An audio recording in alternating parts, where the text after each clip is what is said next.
Hello and welcome to History Pod. On the 21st of August 1959, Hawaii became the 50th state to join the United States of America. The Hawaiian Islands had been ruled as a kingdom since the late 18th century, but as American businesses began to dominate the economy over the next 100 years, the authority of the monarch was gradually eroded. The last queen was deposed in 1893 in what was recognized a century later as an illegal overthrow, and she was replaced by a provisional government before lawyer Sanford B. Dole was appointed the first president of the Republic of Hawaii.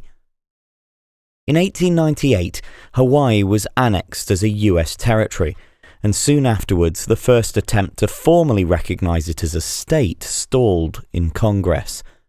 It wasn't until the 1950s that a concerted campaign for statehood began, by which time the Japanese attack on Pearl Harbor had highlighted the importance of the territory as an American possession. The population of Hawaii had also shifted to be dominated by the descendants of immigrant laborers who aspired to full representation in Congress. Nevertheless, there was still a number of Native Hawaiians who protested against statehood. Concerned that Hawaii might be dominated by the Republican Party, it was agreed that its admission to the Union would be matched with Alaska, since the latter was assumed to be a Democratic Party stronghold.